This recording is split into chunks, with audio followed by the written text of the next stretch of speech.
Hi, everyone. We're back in the Cobb TV studios for our weekly chat with Cobb Commission Chairman Mike Boyce. And you were just mentioning how quiet it is around here because it's school break week. Well, I think we've just solved, we don't need House Bill 930. We just simply have school out 365 days a year, and that takes care of our traffic problems in Cobb County. But, you know, it's great to see the parents taking time with their kids. And I know those who are still behind are really enjoying the fact they can get from point A to point B now in half the time than they used to. Yeah, it is nice. You mentioned HB 930, which is transit related, right. And that's one of the topics that we will be discussing during our series of town halls, which are coming up very soon. Next couple of weeks. Well, I was at a Kiwanis group this morning giving a modified version of the town halls. And I was explaining to them that with regard to the transit or transportation issues, we're still at the very start. There's going to be a lot of engagement on that, but as I keep telling people, the board nor the staff has yet to formally start going to the public and asking them what they think about the transit and transportation problems. But starting next month at the town halls, we'll have that. But in the meantime, what we've asked the delegation to do is to ask the state legislatures to reopen House Bill 930 and ask them to extend the deadline for us to address the special service district in there from this year until 2022. Now that doesn't mean that special service district is one of the options that's going to happen for sure. But I think that it does two things. First of all, it leaves it on the table as one of the options that the county citizens may want to do.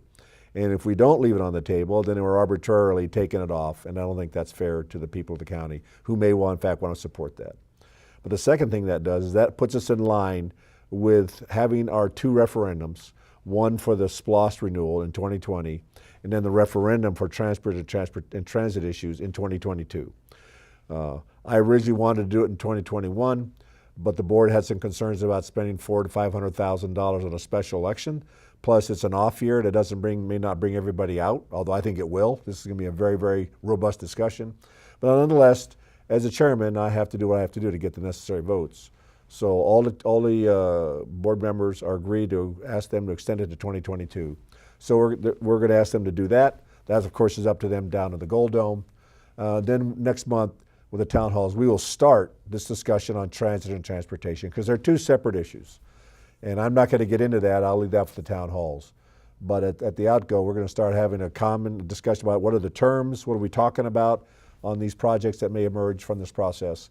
And then from there, have a very long and detailed process.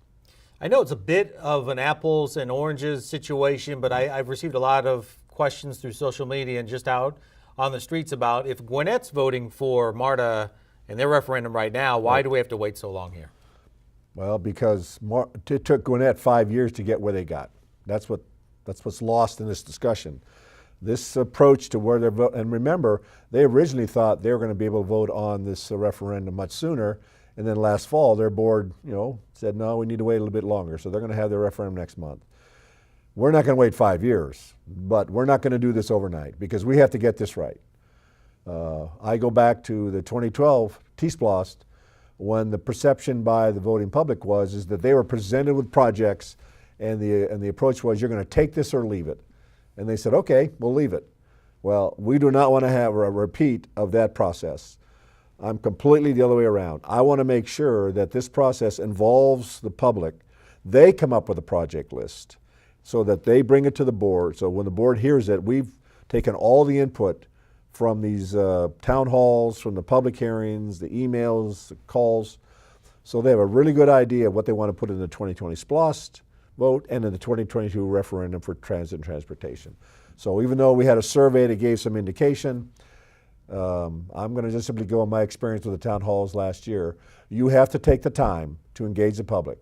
This is an issue that's simply too complicated to do in 1 year and not receive a vote that will be supported regardless of what it looks like. And people don't need to rush out with their ideas right now. This town hall process is really only the start of a long journey. Long journey. What will come out of the comprehensive transportation plan public hearings will be the projects that we're going to put in the referendum. But this CTP public hearing, that's going to be an 18-month project because, again, there are different funding mechanisms that we're allowed to use to pay for these projects. Plus, if we want to approve a transit project. We have to run that by this new ATL board. So this is going to take time. I'm asking everybody once again to be patient. You will be involved. Everyone will have their opportunity to engage and on a repeated basis, so that what I want to do is that when we vote on this thing in 2022, it's almost like a pro forma vote, because we've been listening now for 2 years. We've gone to you and said, this is the list we're going to be proposing. We hear this is what you want. Now we're going to put it into the referendum, and you go and vote for it, and we move on. Right. So if somebody's looking to have some input, town halls started, the comprehensive transit plan, those public meetings will be what, just a couple months later? Actually, the first one will be in April. April. Yeah, okay. Right after the town halls. All right, and then after that, there'll be even more chances. There'll be more of them, that's right. Yeah. We have a pretty hefty agenda coming up for the meeting next week, and I noticed one of the items on there is helping elections and boosting up some of their budget because of what happened last year. Well, I think there's no doubt about it that, speaking for the state of Georgia and what I've been reading, there are a lot of concerns about the current voting system, particularly about the security of it and whether or not it has the integrity it needs.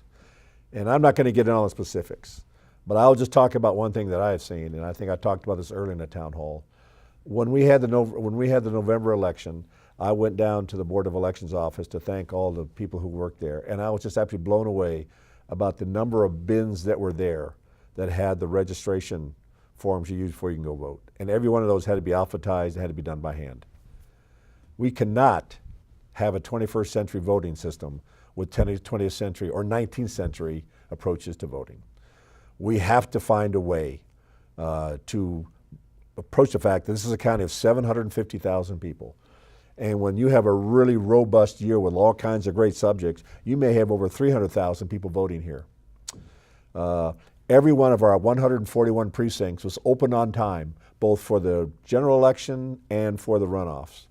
But that requires resources and technology that meets those numbers of people. And we're not going to sit here and do what we did. You know, when I went to the delegation in December, I made a point about that, is that we have to find a way. We have to find a way to fix this. And I could not agree more with the proposals that are being offered down there. They get it, and then I wait with the great eagerness to see what it is that they're going to be doing, particularly whether or not the fact the county's going to have to fund any part of that. Right. And when I was talking with Janine Eveler, our elections director, not only are those concerns paramount, but the fact that they're really being overburdened by the number of people who are engaged. Sure. And that's a number of people who want to participate in advanced voting, right, and all the locations they have to open up for that. Well, but I'll look. This all reflects the kind of Cobb we have. We expect the best. So we have lots of early voting. We have absentee ballots, but behind all that effort are people. All right. Then there are some machines, but they don't reflect the number that are going to be using it to ensure that we can get out our vote on time and do it with such security and integrity. We just simply have to do it better. And again, I wait to see what they're going to do down at the Gold Dome regarding this matter. Which they're working on right now, apparently. Yes, they are. You had a chance at a meeting earlier this week. You sent a picture in of meeting a special young lady. I did. I was at the Northeast Cobb Business Association at the invitation of Commissioner Burrell. And this lady was surprised. And it was a very moving time. She's from Iran, and she's been here for 16 years. And it took her that long to get through all the wickets to achieve her citizenship. And the Northeast Cobb Business Association knows this lady personally because of all she does to support their efforts, even though she wasn't a citizen. Anyone who is not moved by her reaction to their recognition of her, I think just doesn't understand the importance that people see to the American citizenship and what it means to be an American citizen. It was a very, very touching ceremony, and my hat's off to the Business Association for taking time out to recognize this magnificent lady and her husband and her family that stood behind her. We take so much of our freedoms for granted in this country because most of us were born here. We didn't have to do anything except be born. We didn't even have a hand in that. It was just given to us. It's that thing called grace, the freely but unmerited gift of gift from God. And we treasure that, and we should never take for granted. And those who have gone through this process, they appreciate what it is to be an American citizen. I think in some ways, but in a much smaller way, it reflects those who go through Cobb 101. You know, they go through that 10 or 12 week program. They see all the things that we do here as a county to let them live this life that they have here. They really appreciate and kind of understand, what it takes to run a 5-star county. So I want to, my hat's off to her and to all those other people, who come here wanting to make this a better place and make the full commitment to become Americans. Well, on that note, to participate in in our society, coming to the town halls would be a good start. Absolutely. We'll put up a list of the locations, times, and dates for those town halls coming up. We have 16 of them in the next few weeks. So certainly come out to one of those. Keeping track of everything going on in Cobb County by subscribing to our social media, our newsletters. The chairman has a newsletter as well. Sign up for those and keep in touch with everything going on in this county. Yep. See you next week. All righty.